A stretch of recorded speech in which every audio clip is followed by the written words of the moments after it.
Welcome to Backstage Pass, Rockstar Pro's official podcast. This is your opportunity to go behind the scenes of Rockstar Pro and hear from the wrestlers themselves. Now here are your hosts, Mark Turner and Bork Torkelson.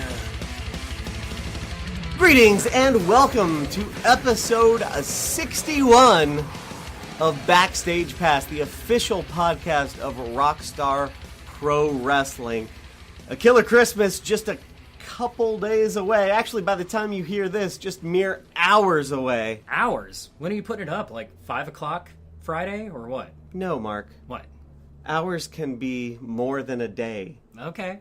Just checking. All right? I just want to make sure you put it up with enough time for the good people to listen to this podcast. Do you want to do all the work I do on this podcast? I mean, I'll help, but no. Yeah, I don't want to. That's what I thought.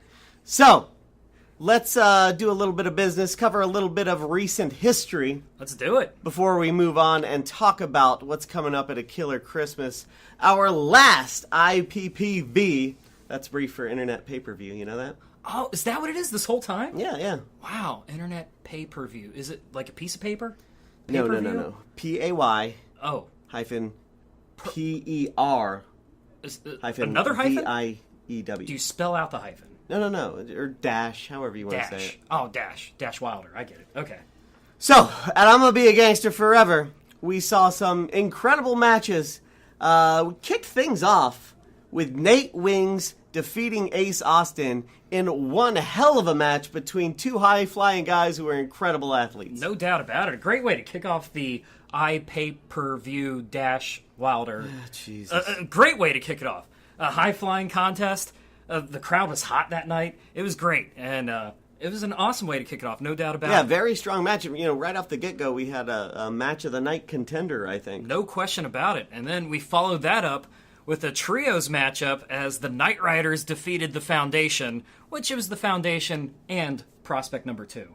Yeah. It was Sid, Pat, and Prospect number 2. Which I guess he's not officially in the Foundation? So. No, exactly. Okay. The Prospects are not yet full-fledged Foundation. All right. Okay? Yeah. But nevertheless, yes, the Knight Riders were victorious that night. Yeah, they absolutely were. And then Samantha Heights, she also was victorious as she defeated Hudson Envy in an awesome women's matchup. Yeah, Hudson Envy, I'd like to see her back here again. I think she's got some real potential, and the way that she and Heights went after one another, I feel like this isn't over yet. Yeah, no doubt about it. Hudson even showing up on the Wednesday before the pay-per-view and attacking Samantha Heights. Yeah. A lot of bad blood there between those two. I dig it. Also, in a street fight, we saw Larry D defeat Cole Radrick. Well, at least we saw most of that match. Yeah, we saw most of that match, and what we did see, Larry D was bringing the fight to Cole Radrick, no doubt about it. We saw Cole Radrick get tossed all across the building. It was absolutely insane. I don't know how Cole Radrick keeps getting up,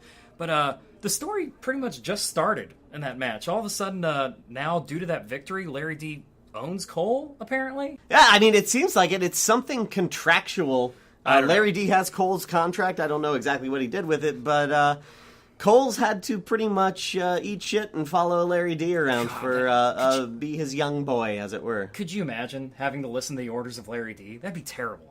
Yeah, but I mean, who deserves it more than Cole Radrick, right? What are you talking about? That's ridiculous. That little weirdo. I mean, he needs to learn from a real man, a real pro wrestler like Larry D. He's not a real man? Okay. All right, I've had enough of you. Let's talk about the next matchup. Yeah, we also had a triple threat matchup as Ron Mathis defeated John Murray and Bruce Gray.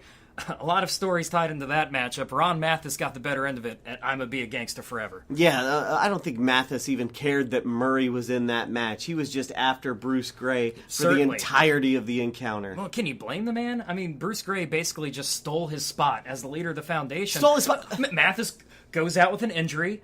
He had surgery on his stomach, and then he comes back, and Bruce Gray... How long do you think Bruce Gray is waiting for an injury of Ron Mathis so he could just weasel his way into being the leader of the Foundation? A weasel? Come on.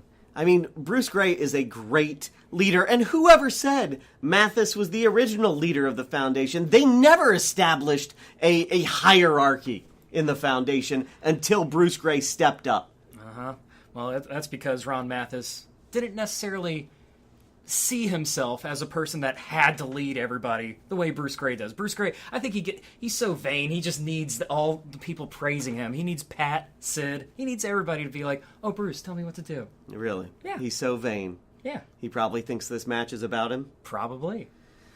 Is this a match? So, we additionally had a fatal four-way for the H2O Heavyweight Championship, in which Jeff Cannonball, the champion, retained his title by defeating Clayton Jackson, Pompano Joe, and Donovan Danhausen. Yeah, how about that? We have the H2O Heavyweight Championship on a Rockstar Pro iPay-per-view. That just goes to show how important Rockstar Pro is to everybody across the nation and beyond. Hardcore Hustle organization bringing their champion, Jeff Cannonball. He looked impressive, and he retained in a fatal four-way match. That just shows how good he is right there. Did you see that Descendants shirt he was selling? I did see that. Super cool. It was pretty cool. I mean, not as good as the Big Daddy Ron shirt, but it's a good shirt. Are you kidding me? I love the Big Daddy Ron shirt. I've got 3 of them. Why? Why would you need more than one? I don't know. I mean, one of them is the one I wear when I go to bed. One of them is what I wear when I go to the gym. I don't go to the gym to work out. I just go there to read. And one of them I go to work in. It's great. You are a weird little man. What? The gym is a great place to read. In a no disqualification triple threat match for the Rockstar Pro World Championship, the Fresh Prince of Midair, our Rockstar Pro World Champion Trey Miguel, defeated both Shigehiro Irie and the notorious 187 Homicide to retain his title. How about that? What a huge victory for Trey Miguel. No doubt. He even pinned Homicide. That's right. To get the victory in that matchup. Homicide making his Rockstar Pro debut. Homicide doing it all. He's won championships everywhere. That's former right. Ring of Honor World Champion. And Trey Miguel defeated him in that triple threat match. What a feather in the cap of Trey. Yeah, Trey showing that he's not just an athletic wrestler. He's also a smart, savvy wrestler. He bode his time. Bided? Bode. Bode. Bought? Bitted. Shut up. Bite. He waited for Homicide, I believe, to hit that ace crusher on EDA before pushing Homicide out of the ring and stealing that pin. I think that is incredibly intelligent wrestling. Well, whatever it was, Trey Miguel walked out the Rockstar Pro World Champion, and he's been very impressive. But that wasn't it. We also had a Island of Death match. Island of Tree? I thought it was Island of Death. Island of Death. Okay, yeah. Island of Death match where the team's captain had to retire, and Matt Tremont's team defeated Michael's team, and the man simply known as Michael, he simply retired from Rockstar Pro now. Yeah, that's right. It was 3-on-3 with Tremont, Stockade, and G-Raver from H2O taking on that man simply known as Michael. Yep. Eric Ryan and Ganger. I mean, Michael found himself a formidable team. He did. He got Eric Ryan, and he even got Ganger to come out of retirement one last time to have one last match in Rockstar Pro. And, I mean, Ganger did absolutely everything he could, and I would have loved to see Team Rockstar Pro win it, if for nothing else than for the Pitbull Ganger to go out on top in this company. But it wasn't meant to be. Matt Tremont, he was just too good on that night, as well as Stockade and G-Raver. Yeah, I'm Gonna Be a Gangster Forever was an incredible show, a great night, and you can catch that all at RockstarProNetwork.com. You can also catch what happened the following Wednesday in our Trios tournament. The Rockstar Pro Trios Championships were won. They were contested for the very first time that night, and it was an incredible tournament. Why don't you tell us about the rules before we jump into the tournament, Mark? Well, I mean, in the rules of a trios matchup, there are no countouts. There are no disqualifications, and anything goes in the trios matchups. But the thing is, when winning a trios championship, whoever gets the winning pinfall, they become the captain. I mean, so when it gets to the finals of the tournament, whoever got that pinfall would become the captain of the trio. Yeah, you left one thing out there, Mark. What did I leave out? And that trios contests are fought under Lucha Libre rules. There are no tags necessary. Of course. How could I forget that? So I think that is a really interesting combination with the no disqualification stipulation. Oh, yeah, no doubt about it. I mean, and you've used this term a lot to call it controlled chaos. Yeah. And that's exactly what this whole trios division is. It's controlled chaos, and we certainly saw that in this one-night tournament the very next Wednesday after I'm Gonna Be a Gangster Forever. I mean, we had, in first-round matchup, we had Larry D, Cole Radrick, and how about this? Yeah. The returning Juggernaut Jeremiah defeating The Dirty and Ace Austin. And what a bombshell that was. Larry D getting Jeremiah back in Rockstar Pro. Yeah, bringing the Juggernaut back from his suspension to compete in this trios tournament. And they had a pretty good run, you got to say. Yeah, they did. And I mean, when you have the likes of former two-time Rockstar Pro World Champion and Jeremiah, I mean, and combine that with Larry D and how dangerous he is, and the youth of Cole Radrick, that is a very formidable trio, no doubt about it. But, I mean, it was a shocker bringing Jeremiah back. I mean, I had heard from all the higher-ups in Rockstar Pro that Jeremiah was done. He's never coming back to Rockstar Pro. I don't know what happened, and all of a sudden he returns at the Trios tournament. It was insane. It was absolutely crazy. And don't get me wrong, the Dirty, Ace Austin, they put up a great fight, but eliminated in round one. In our second match of round one action, it was Myron Reed, Zachary Wentz, and Clayton Jackson. They're the Gucci gang! Gucci. Ugh. Too many Guccis. Nice try, I guess. I try. I always try. They defeated the trio of Devin Driscoll, Daniel Leeds, and Mr. Grimm. Yeah, absolutely. The young trio of the Gucci gang. They moved on to the semifinals of the Trios Championship Tournament.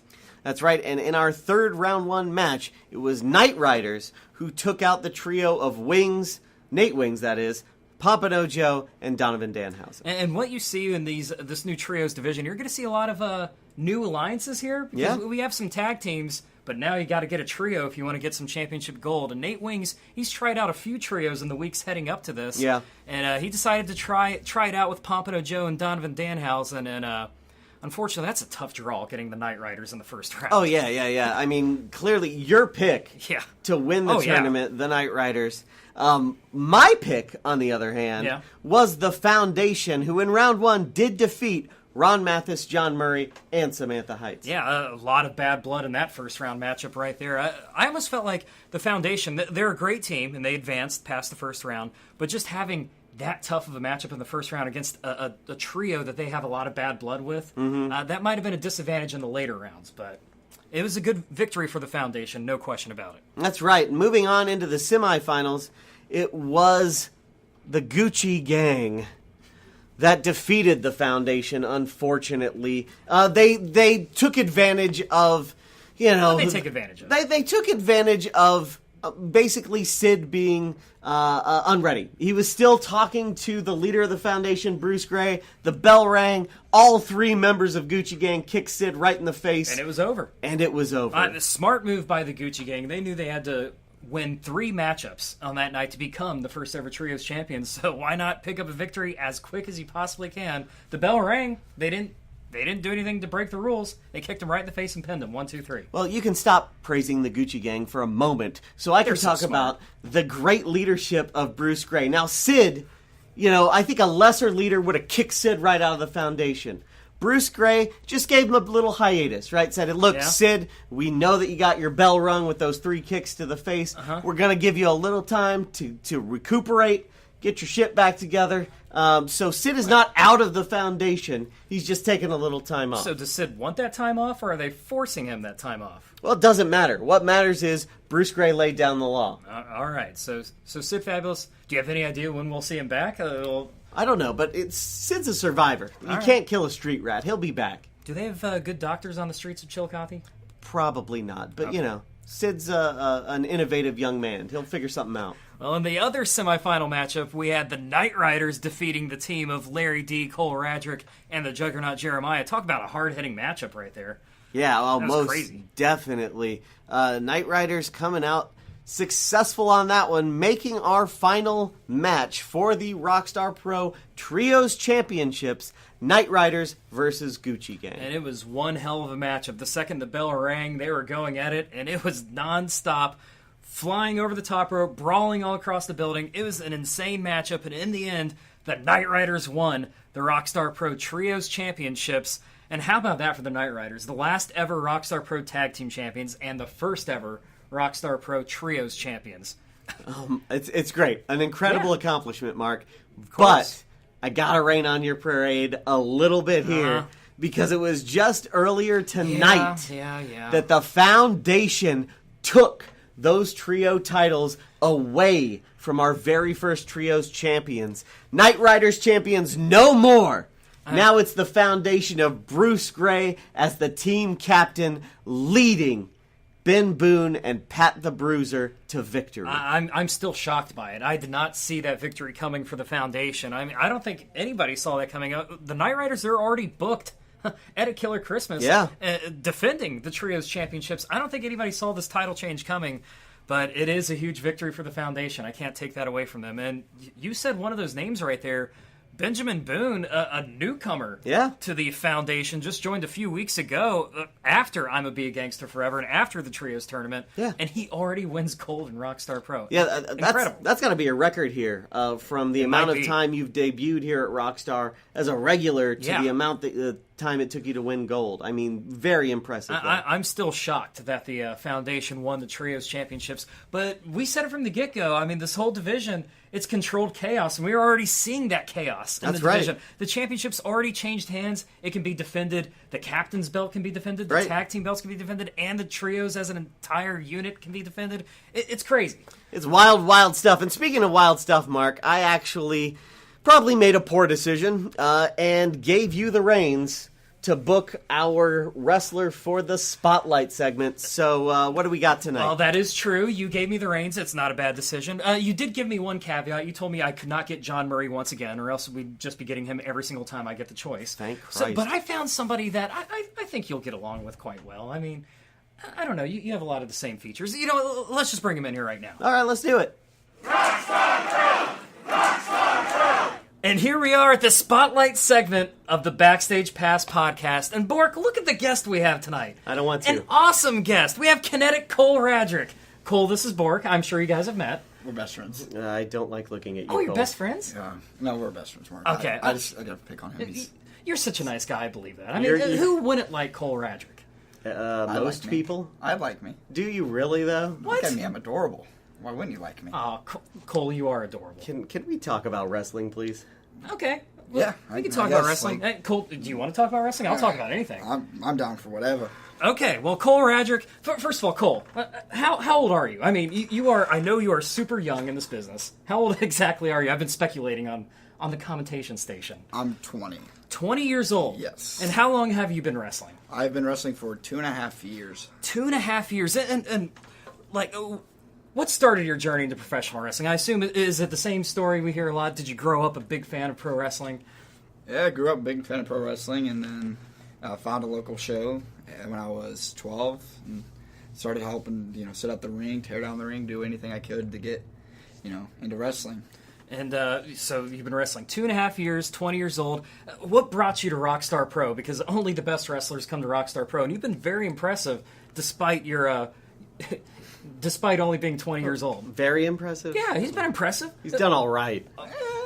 I've been doing a little bit better than all right, Bork. Come on Yeah. now. Answer his question. Okay, Wow. fine. He's so upset. I guess he's standing up for me, maybe? Is that I what that don't was? know. It's Just Bork's- trying to move this along. Okay. Okay, we got it. Calm down. Take your time. So- Cole. It's okay. It's okay. I on Rockstar. I went to Ludus. And Yes. then I got knocked out by Dave Christ at Ludus, which I remember that. was a very fun experience. And then, it was just, I needed to learn and grow, so I went, traveled out, and got an invite to come back, and I've been here ever since March. Well, that's the thing. I mean, Dave Christ, he may have knocked you out, but I assume Dave Christ saw something in you, right? Yeah, he definitely had to see something, Enough to knock me out. That's good, though. Well, I'm sure I speak for everybody except for Bork, but I think we all see a little something in you, Cole Radrick. I mean, I'll tell you this. You look a lot better now than you did when you first got here. Body by Dave lost, I believe, 32 pounds now since September, and we're now almost to the last week of November, or we're in almost to the first week of December. You do the math. That's 3 months. Yeah, you're not the doughy melted candle you were when you first arrived. If I'm the doughy melted candle, you're the wax. There we go. What does that even mean? You're the stick. The little. It means you're not good. Yeah. There wick? we go. Yeah, the wick. It means you're not good. That's all you need to know. Good one. That's all you need to know. You really got me there, Cole. I'm a big dumb idiot. At least I don't have white sunglasses like you do. These were cool before you were even born. That's the point. Leave them in the past. Yeah, there you go. But Cole, you've been here a few short months, and in that time, you've still had some big-time matchups. I mean, you've faced Dave Christ more than once, I believe. Yep. You faced Dave Christ. You faced Shane Douglas at the Thanksgiving show. How awesome was that important to you? I assume it's got to be. That was awesome. I didn't even believe it was real life until I was a kid. And I'm like, I'm about to get in a fist fight with Shane Douglas. Welcome to real life. And then I've also got to wrestle Sami Callihan and Jessica Havoc. Well, there you go. And what's your record against those legends of the ring? What's your record in wrestling again, Bork? Let me think. I am 1-4, 1-3, or 1-4. About an accurate ratio. You just gave him a softball to talk about his fanny pack championship. Yeah, have you been champion, Cole? Yeah, I was actually. What type of champion?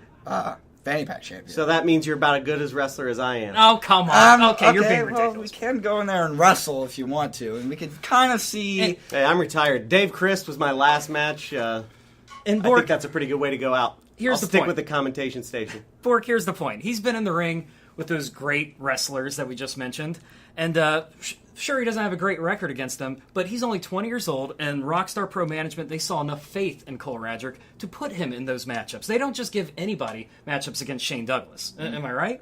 No, I mean, that's true. Obviously, people see something, No, Exactly. I'm smarter than that. Debatable. but people see a lot in It's Cole not. Radrick, and speaking of, let's shift gears a little bit. I know Bork's been Please. itching to talk about this a lot. Let's just talk about what the hell is going on with you and Larry D. What is the whole deal with this contract? Does he own you? Well, I don't know what's going on. He's walking around with a piece of paper acting like you're his slave or something. Well, I don't know what's going on. I don't even know what happened. I just know we had an agreement to a street fight, and I guess he found a loophole and now has possession of my contract. So He just goes digging around in an office and all of a sudden he owns somebody? yeah, I mean, we didn't saw him even get know. the file. I don't know what happened after that, but he certainly got his hands on your contract. Maybe a little whiteout, a little bit of editing, and who knows? Maybe he does own you, Cole. I'm my own person. Nobody owns me. Well, yeah, we saw that last week on Amped. We saw you stand up to Larry D. I bet that had to feel good. What was that, middle finger you had printed out there on the paper? That's Good pretty old awesome. middle finger. Yeah, classy, Cole. Oh, very. I don't do well with people treating me like crap, bud. The middle finger, the fuck word, that always, is cheap heat right there. Good job. I did say the F word. You better watch but over there, Bork. don't worry. What's implied Don't by a worry. middle finger, Cole? I kicked him in the face hard enough he understood the message. Okay. The fact of the matter is, he stood up to Larry D. And how many people have truly stood up to Larry D? He's put the whole locker room on notice. And Cole Radrick stood up to him. He not only did Cole accept the match to the Dayton Street Fight, Cole wanted that match. Am I right? You're right. And what gives you that mindset where you're not afraid, and in fact, you accept a challenge the likes of Larry D? What's the worst thing I could do? Die? I'm here to live life, have a fun time. If somebody hits me, I'm gonna hit them back. There you That's go. what I don't understand. Is like people are afraid of like something like a Larry D, but like, why not face it head on? You know how many times he's beat me up? He's beat me what? You probably keep count 3-4 times here. at Quite a few, Rockstar? yeah. It's been a lot. But guess what? I'm still every week I show back up and I get back in Larry's face. I show back up and I get back in Larry's face. Yeah. Why not, Cole? Why not? Well, why not just walk in front of a high-speed train? Why not wander right out into 3rd Street during rush hour? Why not? Because it's dumb. Because he is a monster who is probably not going to kill you, Cole, but he could leave you breathing and eating through a tube. I'd like to see him try, Bork. I'd really like to see him try. Me too. Well, I mean, you put up I'd like to see him succeed. You put up one hell of a fight in the Dayton Street Fight at our last pay-per-view, but the fact of the matter is Larry D won that match. And now you have a last man standing match against Larry D. How the hell are you going to beat Larry D in a last man standing match? He's not. Oh, I'm going to, and I'll tell you why. Okay. We're going to go back to what I had said. Larry D beats me up. I get back up, dust myself off, and I keep moving forward.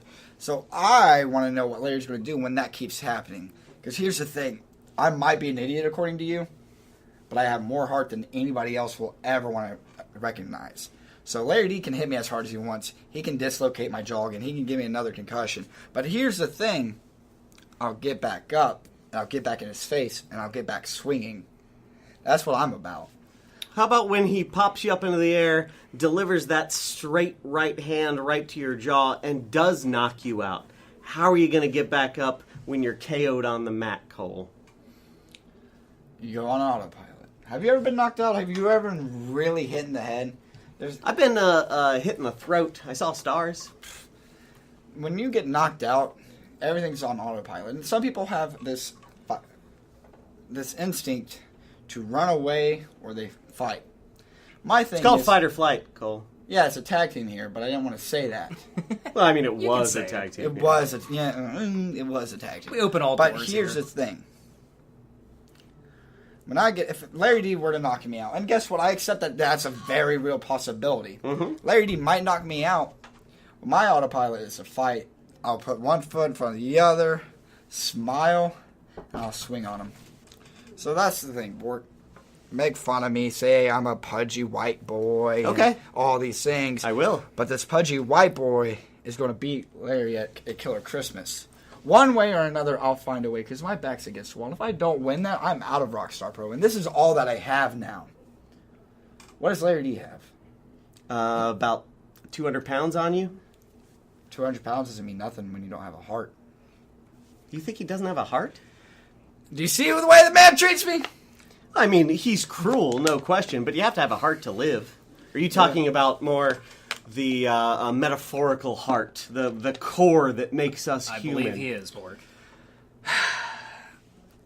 I'm going to write this down for you. For the future, that way you understand when somebody's trying to explain something to you, you're not trying to find a loophole and everything. I want it more than Larry D. I want to be here more than Larry D. That's why when I get put in these big matches against guys like Dave Chris, guys like Jake Chris, guys like Trey Miguel, guys like Shane Douglas, guys like Sammy Callahan, and girls like Jessica Havoc. That's why they put me in that. Because they know, no matter what, every week I'm showing up for a fight, and that's what Larry's going to get Friday. Understood? I guess, yeah. Hey, and I'd like to reiterate your point a moment ago, because Bork and I, we've been speculating about this last man standing match and how a monster like Larry D, how it's such an advantage for him. But you kind of opened my eyes right here. I mean, the fact that it's a last man standing match and you're the person that refuses to die and never backs down, that the rules in that match might actually be to your advantage. Yeah. I think I like it. You know, you're starting to turn my eyes. I think you have a shot against Larry D at a Killer Christmas. You're both delusional. You realize that. I mean, Larry D has just cut a swath through the people here at Rockstar Pro. But here's the thing. I'm still standing. For now. It's getting... there's a lot of tension here. A lot of tension here, Cole. Well, you look like you want to hit me, Cole. What's going on? What you gonna do, Cole? Cole. Oh, Jesus. You just hit him. Mark, you told me to. Don't lie. I saw it in your eyes. Well, yeah, my saw it in your eyes smile. do tell a story. You know what? I'm sorry, Bork. Here, let me go get Larry D for you. Okay, I guess that'll do it for our spotlight segment of the Backstage Pass. Cole Radrick, thank you so much for being here. Not a problem. Shut up, Bork! I've always wanted to do that, Cole. So there you have it. That was the spotlight segment right there. And Bork, are you okay to talk for this this last segment of the Backstage Pass? Is your jaw okay? What a little bitch. I can't believe he did that. Bitch. You're the one that's talking him down the entire time. What do you think the guy's going to do? The guy stood up to Larry D. Continues to stand up to Larry D. What do you think he's going to do to the likes of you? I don't know. Can we just talk about a Killer Christmas? Sure, let's do it. A Killer Christmas coming up this Friday, December the 1st. Doors open at 7 o'clock, bell at 7:30 at beautiful 1106 East 3rd Street in beautiful Dayton, Ohio. How many times do I have to say beautiful? Do I say it again? Does it cancel out if I say it twice? If I say it 3 times, that makes it beautiful again, right? Beautiful Dayton, Ohio. Oh, God. You're a terrible person, Mark. I do the best I can. So let's go. Okay. Let's go ahead and focus on that card. We're going to see a last man standing match for Cole's contract between the legendary Larry D and cheap shot Cole Radrick. Well, that's not his nickname. It's Kinetic Cole Radrick. But we've talked a lot about this matchup on the show, but it is a big one. The future of Cole Radrick. His fate is determined in this matchup right here. Is it going to be Larry D's slave for the foreseeable future, or will he be a free man? Let's find out at a Killer Christmas. You know, slavery's outlawed, right, Mark? Well, Unless you're in Libya, I guess. Well, tell that to Larry D, please. I mean, you know, there's a difference between controlling someone, having power over them, and owning them. Okay, I guess that's true, but I mean, he is treating Cole Radrick. I mean, he is telling Cole Radrick to do absolutely everything. Have you seen Cole lately? He's just not himself when he's around Larry D. Before Cole Radrick broke away from Larry D a week ago, Cole was not himself at all. I kind of missed that Cole. Cole didn't punch me in the face. Well, that is true. I wish he'd do it more often. All right, so in a match that was originally scheduled to be for the Rockstar Pro Trios Championships, it's the Knight Riders taking on the trio of Alvarado, Anthony Henry, and James Drake. Yeah, we've seen Alvarado in Rockstar Pro the last few weeks. He's a tough guy from New York City. Absolutely. And then we have Anthony Henry and James Drake. They are the Evolve Tag Team Champions, and they're coming here to Rockstar Pro. Originally in an opportunity to win gold, but apparently that is no more due to the Foundation. Exactly. We're also going to see tag team action with Pompano Joe and Donovan Danhausen taking on some pretty popular guys at Rockstar Pro that we haven't seen in a minute. Yeah. Yeah, the Hooligans make their return to Rockstar Pro. I've been waiting to see the Hooligans back. It's always a ton of fun when the Hooligans are here at the Rockstar Pro Arena. And you know, the team of Pompano Joe and Donovan Danhausen, I thought tonight on AMP specifically, they looked really good as a tag team. Donovan Danhausen looked great. He looked smooth in there. He was looking good. That was Jossie. That was not Donovan Danhausen. What? That wasn't Donovan Danhausen? No. I think I need to borrow your glasses. I could have sworn that was Donovan Danhausen. Nope. Well, so will the real Donovan Danhausen show up at a Killer Christmas? Hey, Mark, your guess is Or will as good this as guy mine. that looks exactly like him show up instead? Either way, it's going to be a great matchup at a Killer Christmas. I'll just cut it off there. All right. I can see you don't want any more of that. In another match with some returning wrestlers, Oh, yeah. we're going to see kind of an odd incarnation of what was the Gucci Gang. That's right. Clayton Jackson, an original member, will be joined by Ace Austin and Dave Chris. Oh, yeah. What a trio. To take on the trio of Nate Wings and the returning Jim Nasty Boys. I can't wait to see the Jim Nasty Boys back in action. It's always great to see the Jim Nasty Boys, White Mike, here in Rockstar Pro. It's great. It's awesome to see Just them. White Mike, not Timmy Lou? No, Timmy Lou. It's great seeing him, too. White Mike he's got my heart. He's won me over. White Mike's a great man. So's Timmy Lou Retton. It's going to be great. Dave Chris teaming up with Clayton Jackson and Ace Austin. This is going to be a fun matchup, no doubt about it. And Nate Wings, we talked about it earlier. He's still trying to find a trio. Yeah. Let's see if he can coexist with the Jim Nasty Boys. Let's see if Nate Wings can get nasty. I don't know if he's that nasty. You don't think he's nasty? Not as nasty as the Jim Nasty Boys. Maybe not that kind of nasty, but we'll find out. Let's see. Can you talk about the next match? I'd rather. Oh, and of course you don't want to talk about it because the professional athlete, my man, John Murray, goes one-on-one with Pat the Bruiser at a Killer Christmas. That sold me right there. John Murray's in action. I might get a fourth Big Daddy Ron shirt after the night's over. It's great. That sold you? You've got to be here anyway to do your job. Well, yeah, I do, but... Are you buying tickets? Are you buying... Wait, you're not buying tickets? No! We work here, dummy. I thought I was being cheap, only getting general admission. Oh, boy. So, we'll also see Ron Mathis, White Trash Messiah Ron Mathis. That's right, and Big Daddy Ron, yep.